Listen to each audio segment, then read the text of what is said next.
Welcome to I Love a Good Story. This is Lauri Fraser, and I am talking with Jane Morris. Jane Morris runs the Fanatic Salon.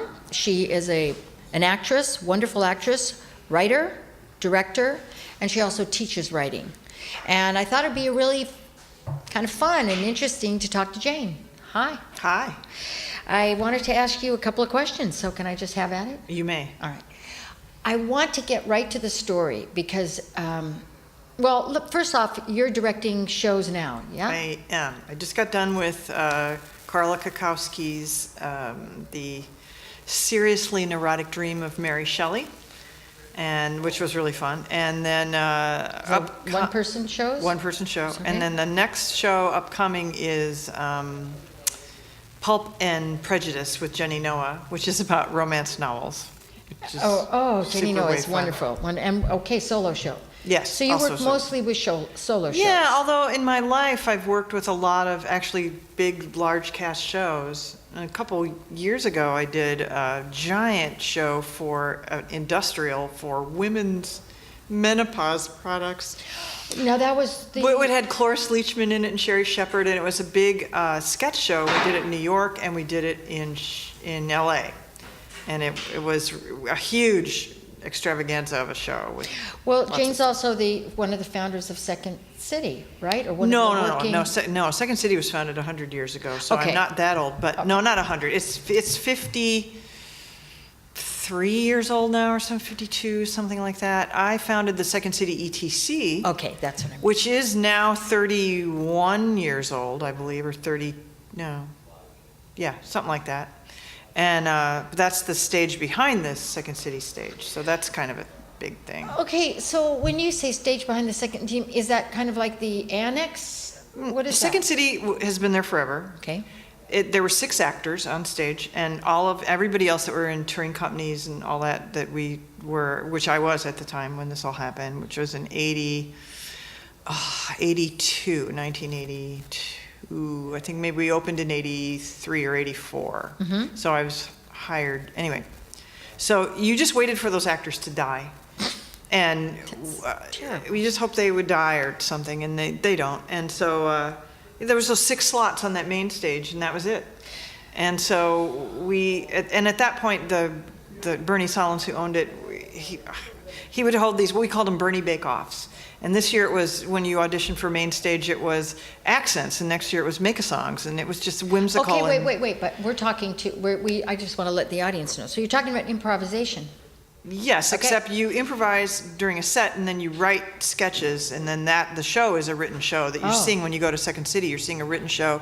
It may have improvisation in it, like a game or an improvised scene, but mostly it's written. So, but you had to audition, you did improvise. Okay. And you had to be a good improviser in order to be able to do the work the way that work is done. So that's what it was. And we weren't getting hired, and we were bitter. We were called Bitterco. That's the company. Our touring company was known as Bitterco. And there was a space behind Second City where the Practical Theater Company, Julie Lee-Dreyfus, Rich Kind was in there, Mm-hmm. Brad Hall. They all went on to, a lot of them went on to Saturday Night Live. They were doing a show, and we said, why can't we do a show back there? And Bernie said, no, I can't compete with myself. But Bernie liked to do archaeology.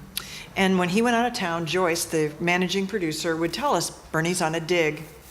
And we opened a show. Oh, God. And he was and what we did is we did the touring company show, which he was allowing us to do. And then just one at a time, we took the Second City scenes out and put our own scenes in.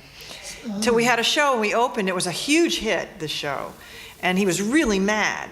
And so then when we went to open our second show, we waited for his next archaeological dig. This is a true story. He came back from the archaeological dig. We had another show. It had just been reviewed. It was even a bigger hit than the first show. We had sold out every night. And Bernie was in the cab and saw the newspaper opened on the cab, not his newspaper, like somebody left it there, and it said, another hit show for the Second City ETC. And he called Joyce and said, fire them all. And she did not. No. And so here we are. Okay, and you have an all-girl review, which is an improvisational show that's here Right, the the third all-girl Friday of review, the month. third Friday of And every how long month. have you girls been together? 7 years. 7 years. Okay. Wow. I want to cut right to the story because you work with people in stories. I want to ask you 2 questions. One, I want to ask you what is necessary for a good story? I know there's a lot, but give me 1 or 2 things that are necessary for a good story. 2 things, I think, Okay? majorly. Okay? It has to be the truth. Okay. But not necessarily the truth like something that happened to you and it's all the truth. It has to tell the truth. Whether the events are true or it's a personal story, or it doesn't need to be a personal story, it can be an essay, it can be whatever, but it has to be the truth with a capital T. And it has to have something in it for the people watching it. Ultimately, as a story writer, you can't worry about that, but ultimately, as a storyteller, you do have to worry about that. So does that mean, because my next question was, what is the one thing you find that is missing the most in the stories that just miss the mark? What is the one thing? That And it's would a that list be of that- events, Okay. of things that happen to them, and they may be really interesting events. They're, I'm reading one now that's amazing, but it's just a list of events. What does the audience take away? We all have a story, which is great, but why am I listening to your story? What am I taking away from it? So I think when I see something missing, that's usually what it is. Well, that's fabulous. That's wonderful. If somebody wants to find you with help in writing or classes, what would they do? Where would they go? Oh, we're here at the Fanatic Salon on Wednesday nights from 7 to 10.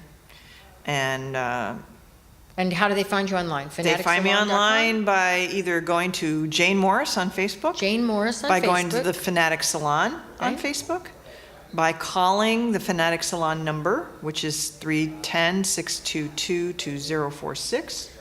Well, it's 3 ways right there. Right. Okay. Yeah, you can go to the Fanatic Salon website, which is fanaticsalon.com. All right, terrific. Well, Not Fantastic Salon, by the way. no. Fanatic Salon. Salon.